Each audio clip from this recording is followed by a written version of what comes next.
if you're a pie lover, especially in Ghana, or if you're a turnover lover or a pastry lover, this is one for you. I'm going to show you how to do the baked version versus the fried version. So if you want to bake, which, less oil and all those ones, that's your style. But if you want to have it crunchy, savory too, you can do the fried version as well. So let's start with the baked version. You need your flour. I'm going to add in salt and then my pastry mix.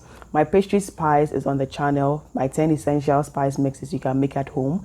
Then I added in the margarine, and the description button has all the quantities you'd actually need to replicate this at home.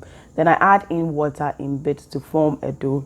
You don't want to add in so much water, the dough becomes too soft in some way. And if the water is too less, you end up kneading it too much.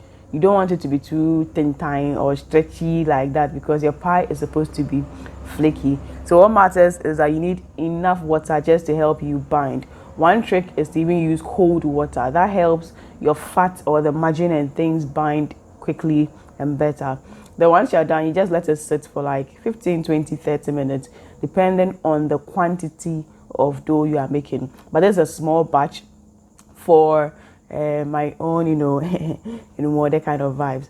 Some days you just want to spoil yourself a little. You want to eat something good. And the ones outside, sometimes you can't really guarantee what is in there. But when you make it yourself, you know that sure, you're doing something good. So once you're done, you just roll it out. I like to roll it out as thin as possible because I like my pie to have a thin crust and a very, good feeling within. So yes, I just rolled out the dough. And as you're rolling, some parts will be bigger than some parts, so you have to be reorganizing and then moving them all around. You need to make sure that you roll it out so that you get an even consistency or thickness all through your dough. And so your rolling pin is essential, and you'd have to be tapping your hand on it to feel the texture as you're going. And like I said, the whole essence of me cutting, moving things left and right is just to ensure that that consistency is there, the thickness is there at all the places. So I'm just going to be rolling and then trimming it up to get a very good shape for me to cut. And I'm cutting this into rectangles. And one easy way is to flip it if you want to get a good shape to work with.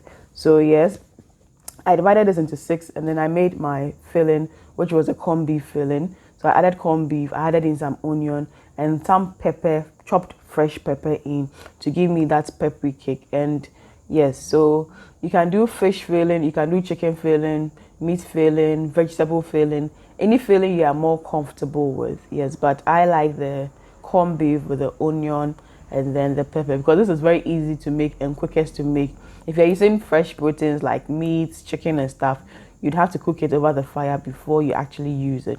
So once you're done cutting it, you need to water the edges. You can use milk or egg, however you want to do it. That actually helps the ends actually close properly.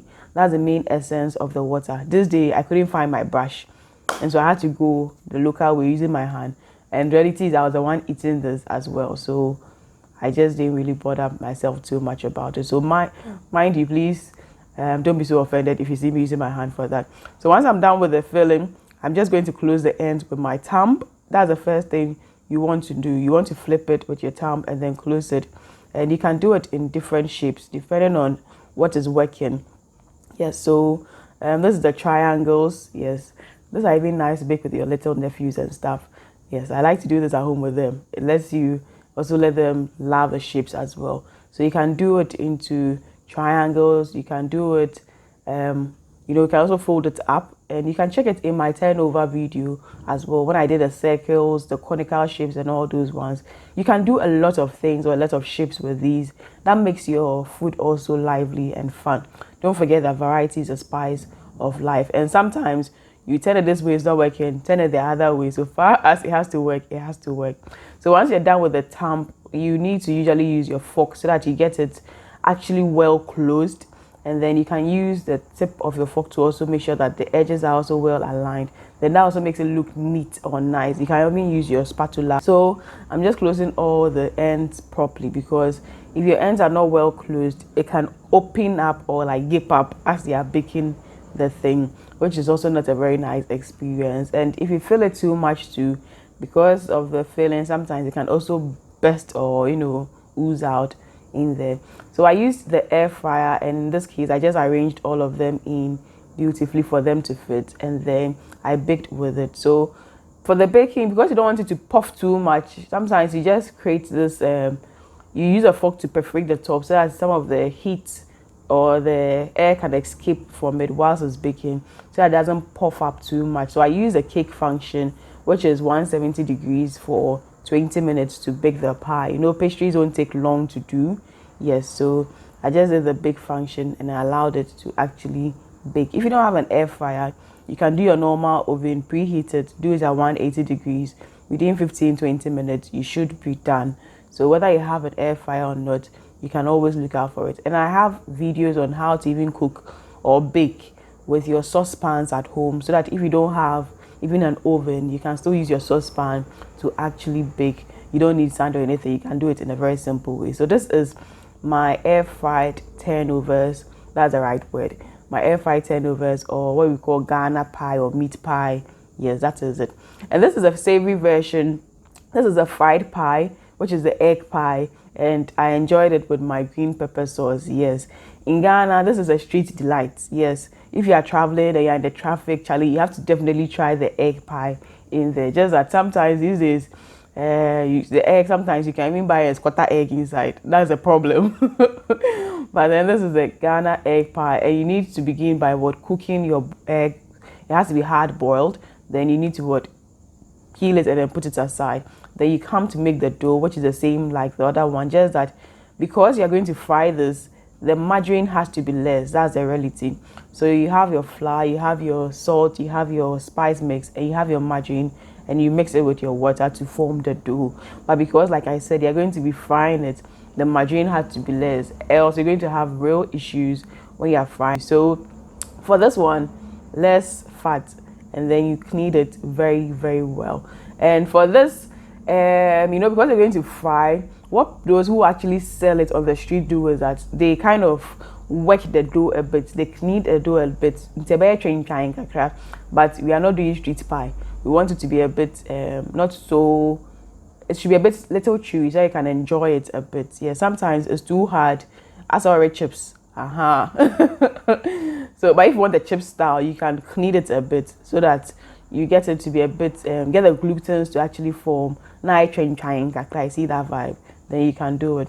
So I rolled it out on my my chopping board. Yes, my working space is not the best though. The chopping board always works for me. So I rolled it out, cut the excesses, and for this one I was doing some circle kind of vibe. So I just did my circles and remove the excess ones. I placed this aside. That's what I'm going to roll for the next set. Then I placed in corned beef filling for some, and then for some I used the egg. So I had the corned beef a bit from the first ones I did, the baked pie that I did.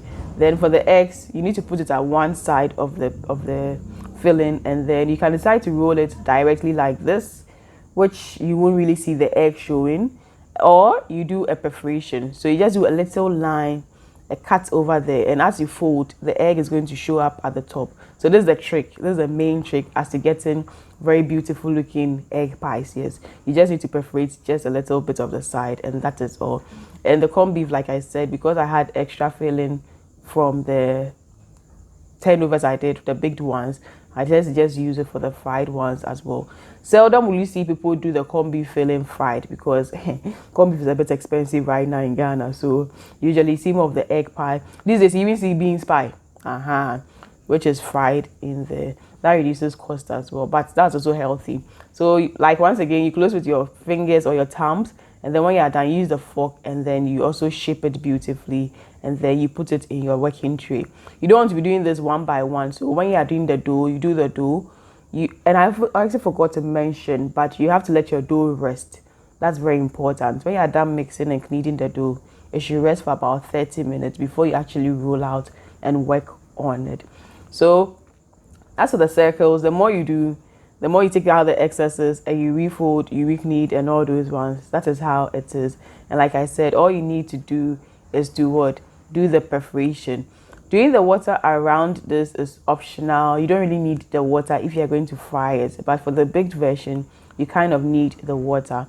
So in your frying dish, this is a deep fry something, you need to get something that the oil would cover the whole thing up, and your oil has to be well heated. Well, for me, I used coconut oil because it also adds in more flavor and more taste and aromatics to what you are doing. And you want to fry this, yes, over medium constant heat. If it's low, it will take a very long time and your egg may get a bit browned too much on the top, yes. And then if it's high too, it will look like it's cooked, it's brown, but the inside is not going to be well cooked. Don't forget, this is a dough. The whole pie part is pastry based, and so it has to cook properly even though your egg is well cooked. So the medium constant heat does it well, and you can be flipping for both sides to actually fry properly. Sometimes when people don't want the egg to be affected, they cook it in such a way that the egg will always be hanging up. But if you don't take care, the dough around that side can be a little bit raw. And when you're done, trust me, your egg is still going to be fresh and clean in there. And I enjoy this a lot with the peppery cake. Yes, so you get your very good green pepper sauce, which I have it on the channel. You should check it out and you'd really love it with this. And yes, if you like the corned beef option too, this is it. Looking so rich and tasty in there, and you would definitely love this. So let me know which one you really like, and then let me know which, because my mom liked the fried version, but I liked the baked version. And once you're done, you just need to close this up and then keep them for your snack time, for your breakfast, for your lunch time, for your evening, everything, however you want it, whenever you want it.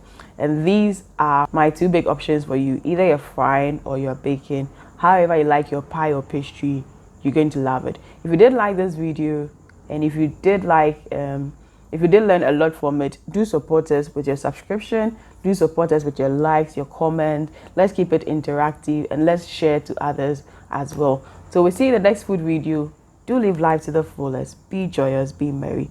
Lots of love for my team and I. Mwah.